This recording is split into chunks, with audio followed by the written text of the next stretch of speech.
Hola queridos amigos, seguimos meditando en la palabra de nuestro Dios. Ya nos falta poco para terminar el mes y también para terminar este hermoso quinto libro de la Biblia, el libro de Deuteronomio, que para nada es aburrido, para nada el Señor nos ha dado esta escritura como forma repetitiva. Ciertamente el pueblo de Israel estaba recibiendo mucha instrucción que ya la había escuchado de repente años atrás, cuando eran menores de edad, muchos de ellos, porque lo que está haciendo Moisés es un repetir de aquellas enseñanzas, de aquellas normas que Dios le había dado al pueblo de Israel. Pero va sacando algunos asuntos muy resaltantes que debemos considerar cuando venimos a la palabra de Dios. Por ejemplo, en este capítulo 26 de Deuteronomio, se está hablando acerca de las ofrendas, de los diezmos, pero con un detalle muy interesante. El hecho de compartir, el hecho de velar por quienes más lo necesitan y sobre todo también el aspecto de la respuesta que la persona que trae su ofrenda, su diezmo al Señor, tiene que decir delante de Dios, ¿no? Lo que dice el versículo 3, por ejemplo, dice versículo 3 de Deuteronomio 26, te presentarás al sacerdote que esté en funciones en esos días y le dirás, declaro hoy al Señor mi Dios que he entrado en la tierra que el Señor juró a nuestros padres que nos daría. Esta es una declaración enfática en el reconocer que es Dios quien los ha introducido a la tierra que Dios mismo juró a sus padres que iba a meterlos. Pero no queda solamente ahí, sino que en versículo 5, después de que el sacerdote tomara la canasta de su mano y lo pusiera delante del altar del Señor, en el versículo 5 dice, tú responderás delante del Señor tu Dios. Mi padre fue un arameo errante y descendió a Egipto, residió ahí, siendo pocos en números, pero allí llegó a ser una nación grande, fuerte y numerosa. Y sigue diciendo el versículo 6, versículo 7, versículo 8, 9, hasta el 10. Un recuento de cómo el Señor los sacó de la tierra de Egipto que se convirtió. Recuerden que al principio era una tierra muy agradable para el israelita, pero de ahí se convirtió en una amenaza y de ahí se convirtieron en esclavos. Y todo esto para que el Señor se glorifique al sacarlos de una forma milagrosa, como se menciona aquí, de esta tierra hasta llevarlos a la tierra que producía leche y miel, como dice el versículo 9. Y toda esta declaración del ofrendante tenía que hacerlo delante de Dios.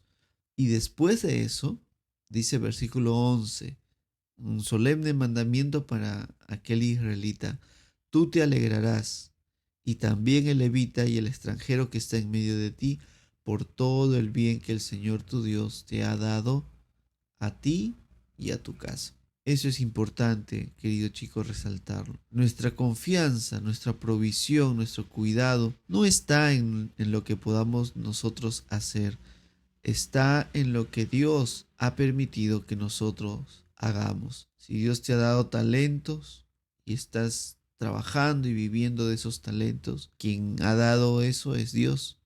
Si estás trabajando o dedicándote a algo que no te agrada, pero te da sustento, eso también viene de parte de Dios. Y con mucha alegría y contentamiento, si hay posibilidad de dedicarse en algo a lo que has estudiado, pues hay que hacerlo, pero nunca renegando de donde Dios lo ha puesto a uno, ¿no? Si eres menor de edad y todavía no trabajas, créeme que para ti tampoco es un tema ajeno todo esto, porque con la misma gratitud, con la misma dedicación que Dios le pide a los adultos, para ti que eres adolescente o que eres joven y estás estudiando, también de alguna manera Dios demanda esa consideración de que de Él es la gloria por lo que tienes, por lo que haces y con mucho contentamiento dedicarte a lo que Dios te ha dado en este tiempo. Si es estudio, gracias a Dios por los estudios.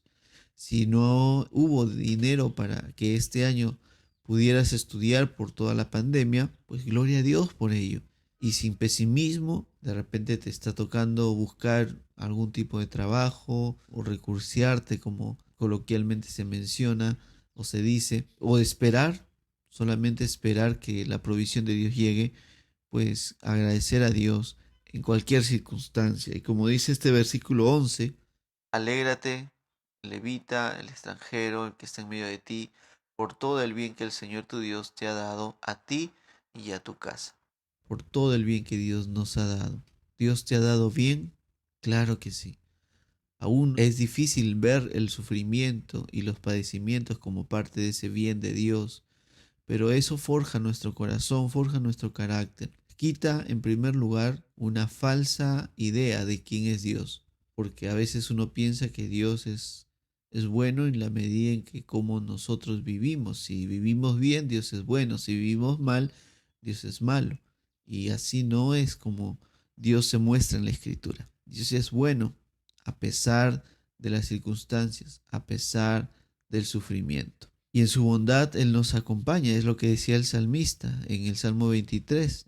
Jehová es mi pastor, nada me faltará; en lugares de delicados pastos me hará descansar. Y en uno de estos versículos del Salmo 23 va a decir, aunque ande en valle de sombra y de muerte, no temeré mal alguno. Entonces no quita el sufrimiento, no quita el andar del valle de sombra o de muerte, de la realidad de alguien que vive para Dios. Solamente saber que su vara y su cayado infundirán aliento. Que el Señor nos ayude a reconocer a nuestro Dios como el proveedor, el dador, el dueño de todo. Y un segundo aspecto, que nos ayude a alegrarnos, no solos, sino juntamente con nuestros hermanos, con quienes nos rodean. Y si Dios nos ha dado algo con que comer, pues compartirlo con ellos, que también es la segunda enseñanza, el segundo énfasis de este capítulo 26. Compartirlo con quienes menos tienen, compartirlo con quienes están padeciendo alguna necesidad. Nuestra iglesia, nuestra amada iglesia de Lince, está inmiscuida en un trabajo importante de ayuda al necesitado a través del kilo de amor, de la tonelada de amor.